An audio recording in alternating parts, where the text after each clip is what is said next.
Hey everybody, it's Bobo the Vulture, and this is Let's Play Extreme Warfare Revenge. We're still losing money, which is disconcerting. We need to hire a road agent, she says. I don't know that we do. It's interesting, I was looking at some facts for the game. Oh, look, there it vanished right now, as did this window that has all of the videos that I've been working on. Um, And I guess it's a thing where like the default set of things that you come with is really weak, is like sort of critically weak on the low end for stuff. Like it's funny, one of the like sort of message board people was like, "Oh, here's what you do, blah blah blah blah." We're talking about workers that work for free. I imagine they're terrible, but they work for free. And there's other ones like, "Oh, they work for $1,000." These guys work for $3,000, and it's like, no, there's basically Anthony Bartlett Jr. and Conrad are the two workers that work for less than 7,000, and they already are wanting more because of how amazing I am pushing them in this feud.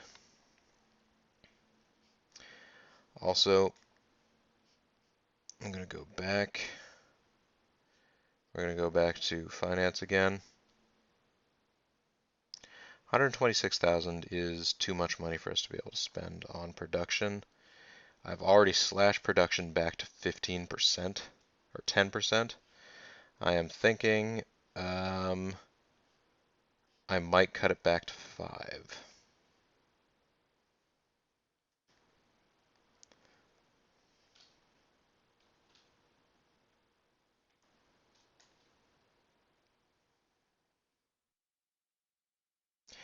And if this is a straight this is an actual straight line of what the production value should be, and production costs will now be 1/5 of this. We might be okay. We might be okay. Of course, it might be that fewer people show up. I don't know. But I kind of don't want to have production values set to 0, although apparently this guy was saying you can have production values set at 0, which strikes me as weird. And I guess let's go into the meeting with Sophie.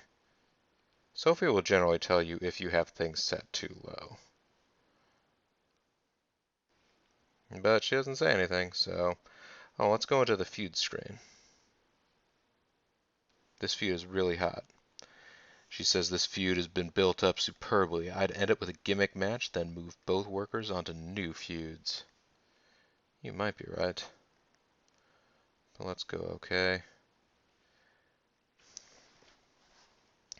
And let's go into Notepad. Yeah, Felcher versus... Felcher versus Intakame. Let's get that feud brewing now. We'll start that. There's already a decent amount of heat for that. We need to build this rivalry up. That's okay, I could do that. And what are the stats on this one? All of a sudden, Anthony Bartlett Jr. has won 9. Don't worry, folks. There's going to be plenty of game left.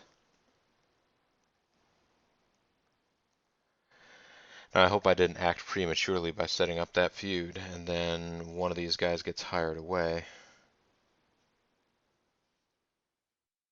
That can happen, folks. Can happen, and it will happen if you are pushing your guys too far. All of a sudden, they're doing these great things. Let's delete. Yes. Next day. Next slide, please. Next slide. It'll happen to you. And we're going to just skip through the month, like you do. And we are going to go to Halloween Havoc. Monday Nightmare has been dropped by KJLA. Well then, local TV does not like what they're doing. There used to be a, I think it was called Penn TV, in the area where I used to live, and it would be like either from 11 to midnight or midnight to 1, I forget. But every weekday they would have a different sort of what is this kind of wrestling league. One Man Gang. Oh man, One Man Gang was a One Man Gang was in the WWF for a while back when it was a WWF. Um, Actually, it was on this one of these hour-long wrestling shows from Penn TV in like the late 90s that I last saw him. He was in a league called, I think it was the AWF, American Wrestling Federation or whatever. It's the AWF, I think. And his gimmick was he wanted the referees to count to 5 whenever he pinned somebody, because otherwise it was too easy. Like easy money here. Mark Mero has been signed. Juvi Guerrero is going to work for TNA. Well, cool. But yeah, this was way after his. This was, ways after his heyday, mind you. But still, it's just interesting. All right, Chris Hero is going to work for ROH. Nate Hatred. I believe I read somewhere that Nate Hatred was Justice Payne's brother. Not that I really know that much about Justice Payne either. Maybe it was Nick Gage. Nick Gage and Nate Hatred, I think, were a team, and it might have been Nick Gage was Justice Payne's actual brother. I forget. These are things that you can find out on Wikipedia on your own if you're very interested, or in any number of other sources. There are, wrestler wikis and databases and stuff. Before, I don't know how great they are, but they're out there. And it's the mid-month, which I guess is when a lot of these Taka is going to work for Iron, and so is Ikuto Hidaka. Yeah, I guess a lot of the other folks do all their shows in the middle of the month. I'm doing them toward the end of the month. And previous, let's clear it. Keep going. I'll be interested to see how things go with the low production values. If that hurts match quality, or if it hurts the amount that people get into the matches, or if it doesn't really have that much of a measurable effect at this level.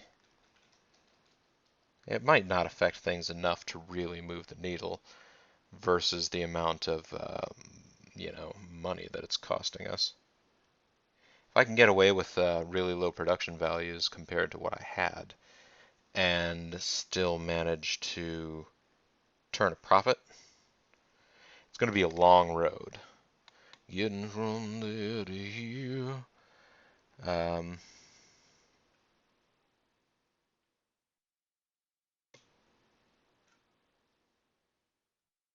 right. And I've heard people, or I read in the moment in between the last video and this one, guy saying like, it might even be financially worth it. It's like 10 grand a month for 1% or something like that of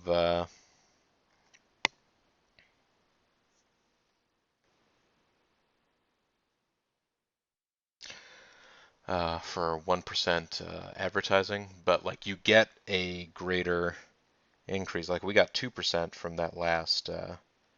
Wow, I'm now officially more in the hole than I had money to begin with. So that's a thing. Sure is a thing.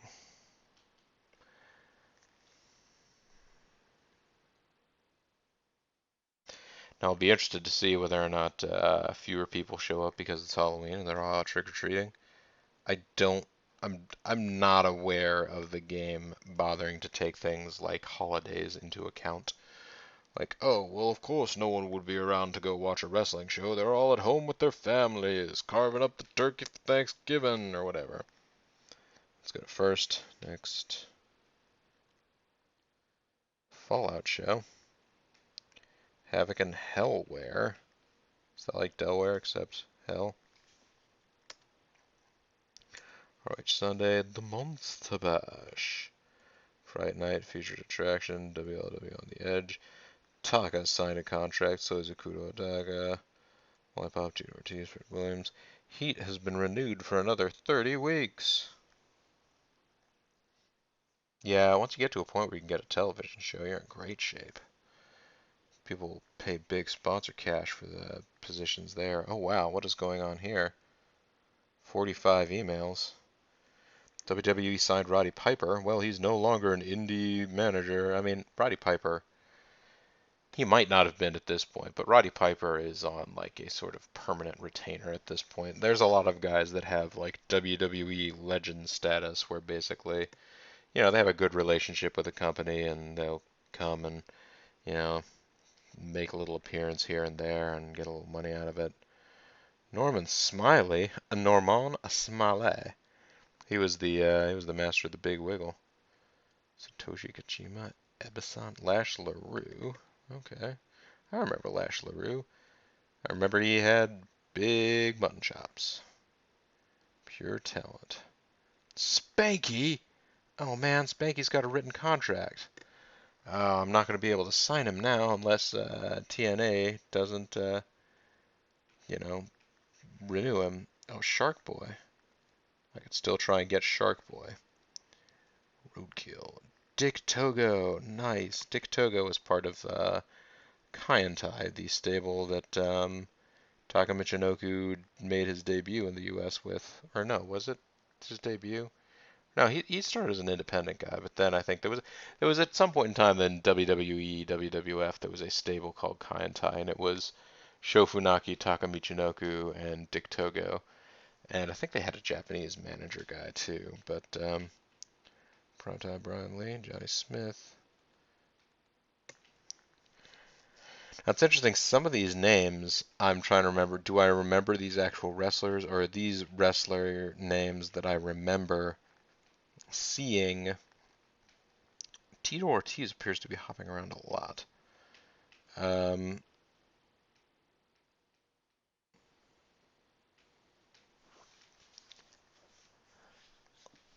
Are these just guys whose names I remember seeing because they're workers in this game? Chris Styles has opened a contract. Cole Cabana. Dr. Death, Steve Williams. Oh, what was it? Next, Bison Smith. Oh, Biss is going to work for Combat Zone. Sure, that's cool. And TNA pay-per-view. TNA PPV, baby.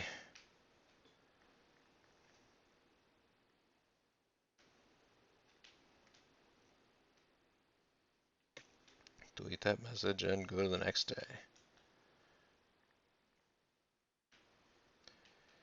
Alright, Super Crazy has signed an open contract. Ron Killings. Wait, Ron Killings. Am I remembering things right? Is Ron Killings K-Quick?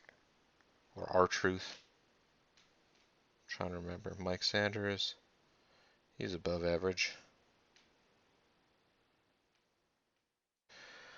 Alright, so our public image is at 58. Our finances for the month so far are none because we only have the one show. So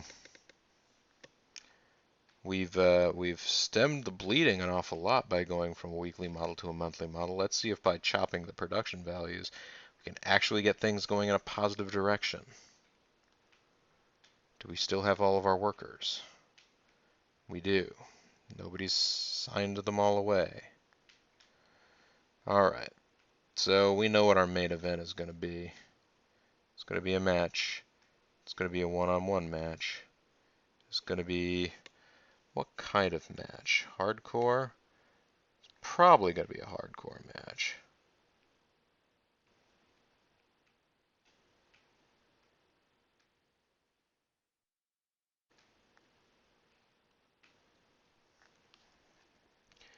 could do Texas Death. I don't know if these guys are skilled enough for an Iron Man match.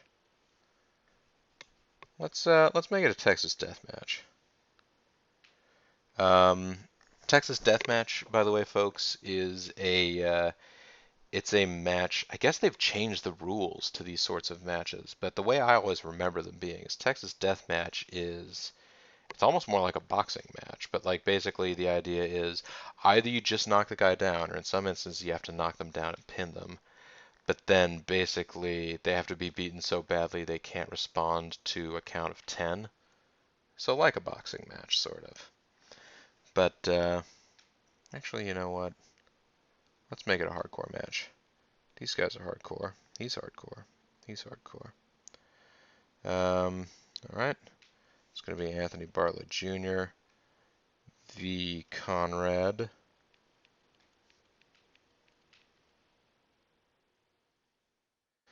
And there's not going to be a title on the line. The result is going to be Conrad. And the finish is going to be Conrad cleanly. And the aftermath is going to be Conrad celebrating.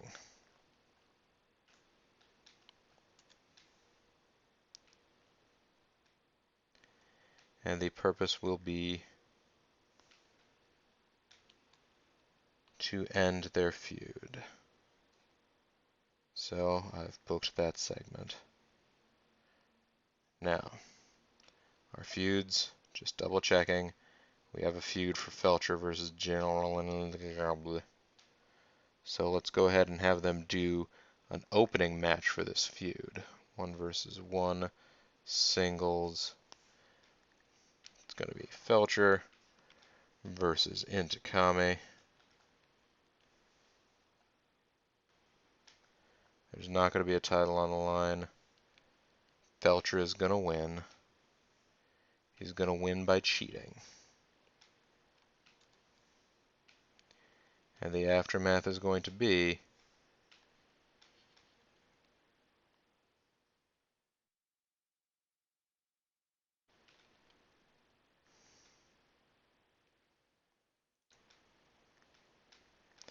I guess this is the problem that you have. If you make them win by cheating,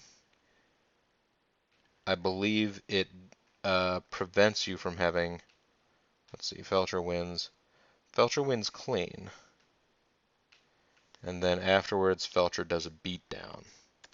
For whatever reason, if you win by cheating, I mean, I guess I get it logically.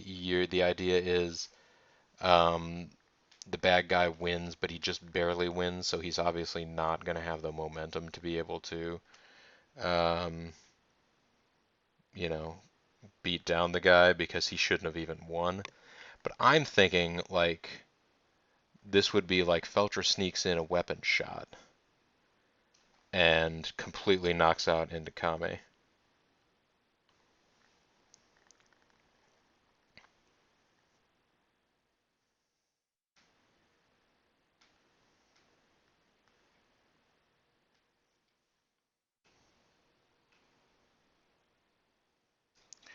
All right, Aquaman's in perfect condition. Is anybody in poor condition? I guess did Jarrell Clark take that bump last time? Or no, it was Marcos took the sick bump, didn't he? Which is why his no, his morale is down slightly. Jeremy V's morale is down too.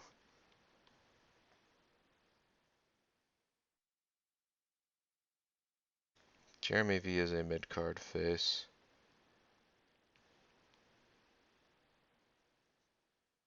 Jeremy V and Fast Eddie should really be putting on some matches, shouldn't they?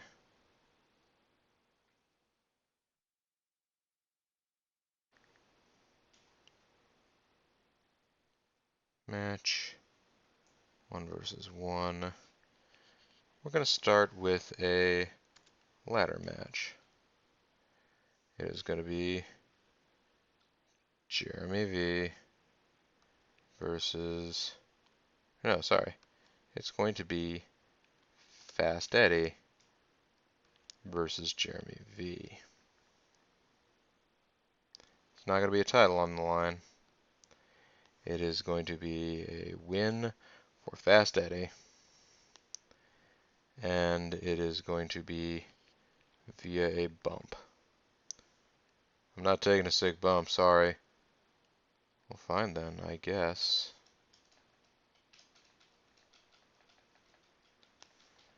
I guess Jeremy V's going to win the match.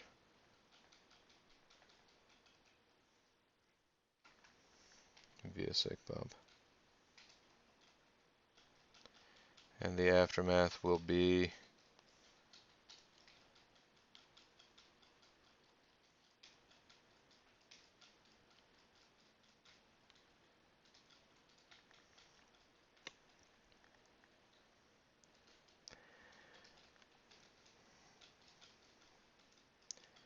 Fast Eddie cheap shots after a handshake. Because Jeremy V, he's the face, he wins, and he sees that Eddie gave it his all, did the sick bump.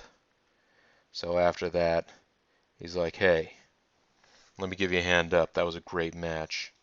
Let me shake your hand. And Fast Eddie just decks him.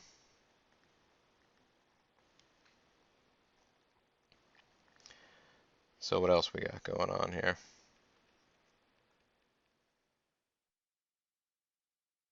We got the evil Jarrell Clark. Here, let's just do this. Let's do the quick roster so I can see who my heels are.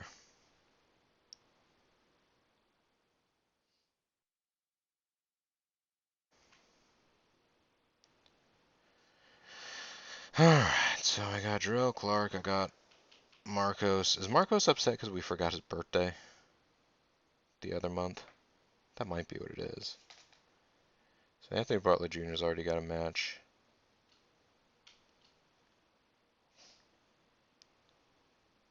I feel like I just had Axel Law face El Magito. I could have Axel Law face Akiman. Wait, would they put on a good match? Probably.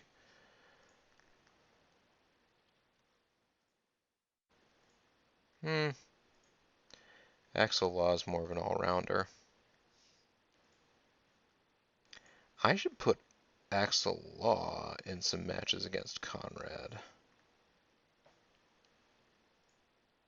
I mean, Axel Law is a better high flyer, but he could keep up. Alright, so maybe not him. Maybe Akiman versus Jarrell Clark? They could have a good match, couldn't they? Sure they could. Jarrell Clark versus Akiman. Match 1v1. This is going to be a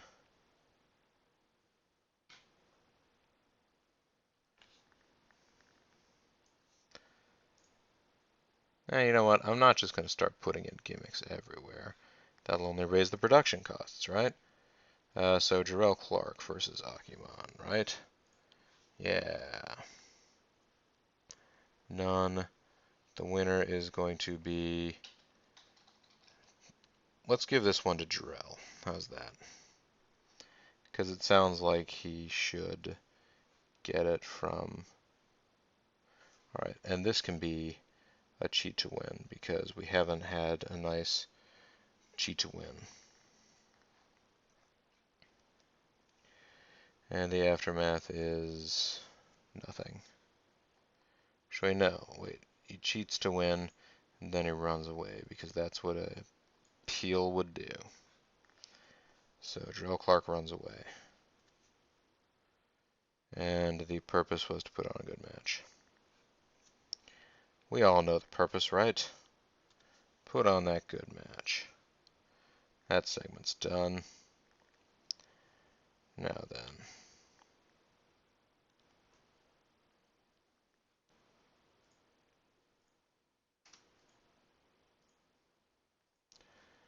Let's start this show with an interview segment. It is going to be an interview segment by Felcher.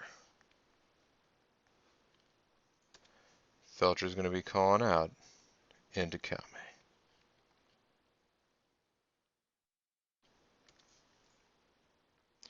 In order to advance their brand new feud.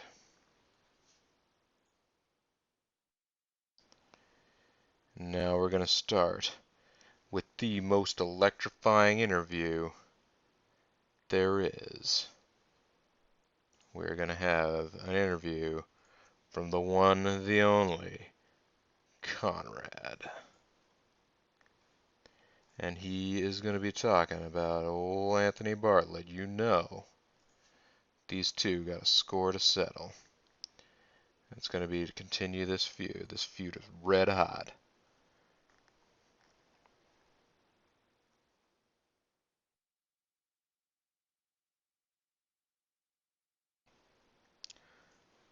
Now we're going to have another interview here.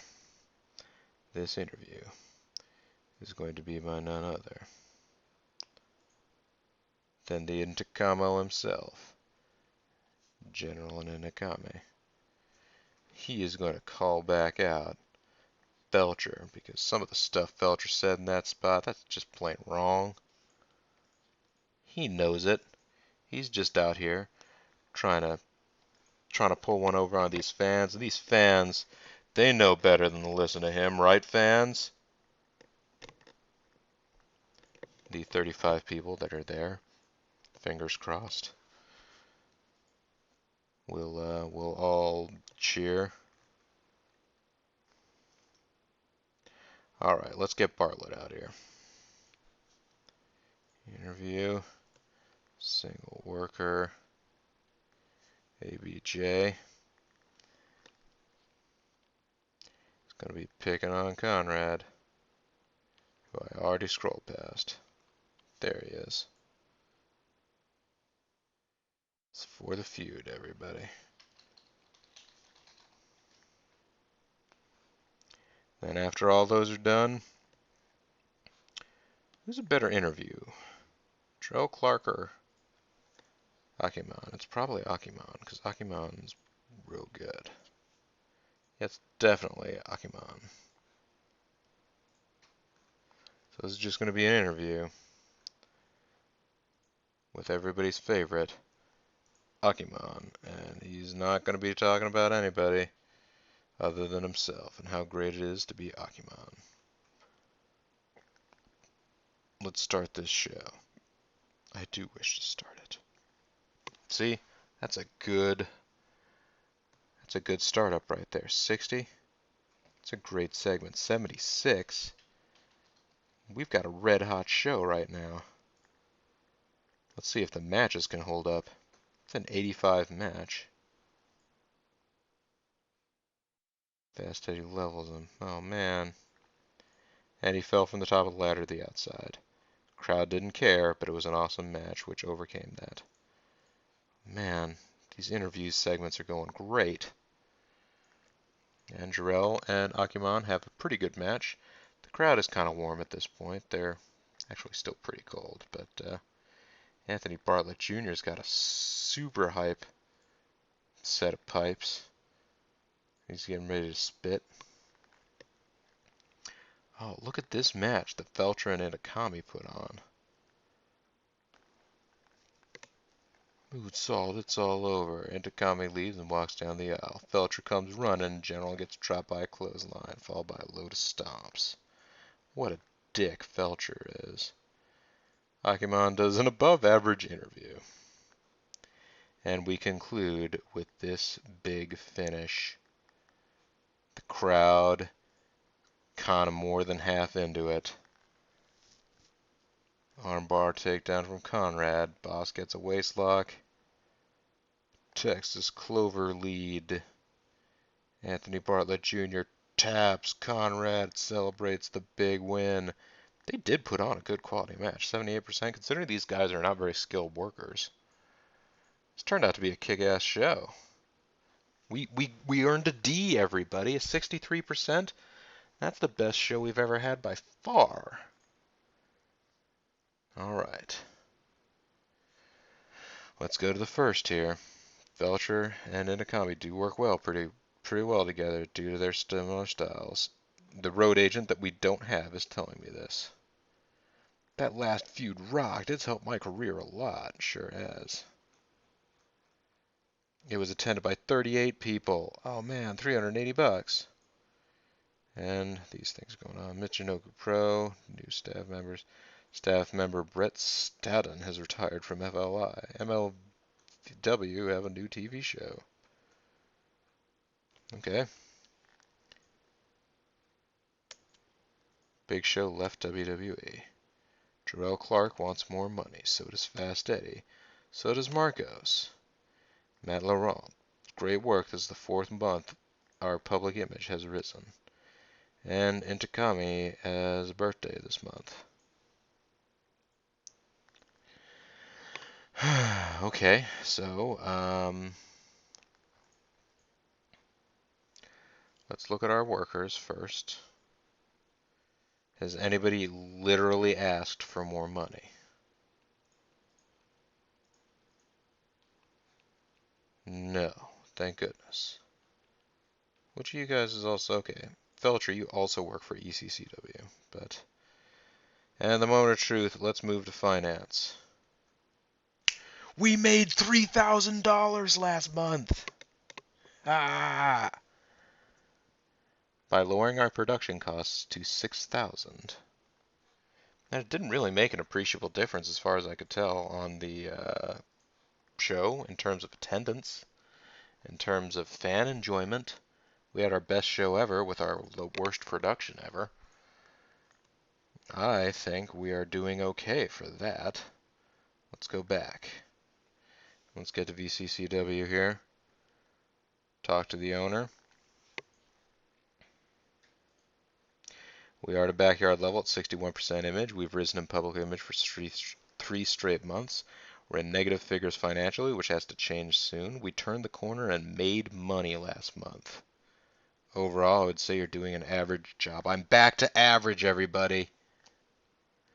This is the best thing that could have possibly happened. Ah.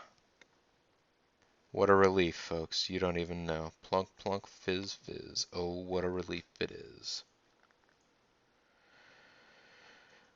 Whoo! Conrad v. Oh, this is another thing I wind up doing. Conrad v. Anthony Bartlett Jr. Done. So now I know that that feud has happened already. Doesn't mean we couldn't revisit it later on down the line, but now I know that it has happened. How about done November or done October 2015? At least I'll know how long ago it was that that feud did kiss off. I feel like celebrating. Let's go check the internet. Combat Zone Wrestling in Trouble, Major League Wrestling in Trouble, Wrestling Star Speaks Out, Big Daddy Gonzo, Chris Jericho, Christopher Daniels, and Hoovy. What's the dance of the day? The Twist. It's a dance craze started by Chubby Checker. And the Fat Boys. Well, they didn't help start it. They helped bring it back. Is Gato in demand and destined for greatness? Apparently, according to Wrestle Circle. There you go. Sherry Bob, Erica Porter, and Jade have been impressing fans. These are the hottest rumors on the net. Hulk Hogan could be appearing at a WWE show. Well, good for him.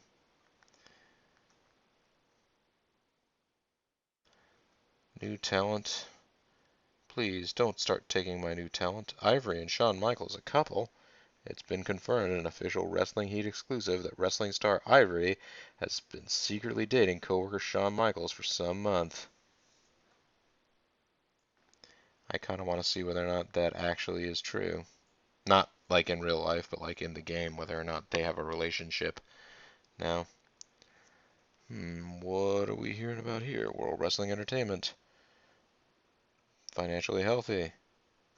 Relatively risky kind of show. Jerry Bear. 5 best Japanese workers. That's cool.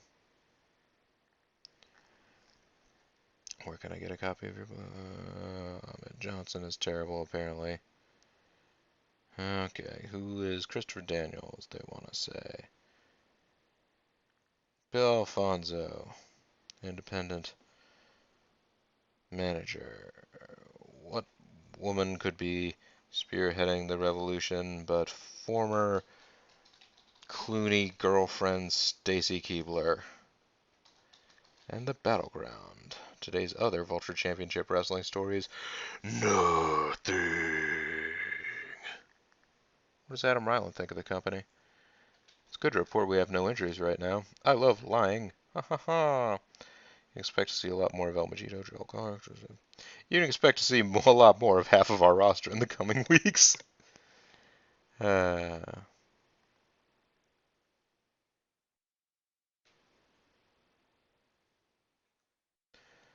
no contact with Derek King. Sure enough, we sure haven't. Let's go back. I feel like there was something else I wanted to check.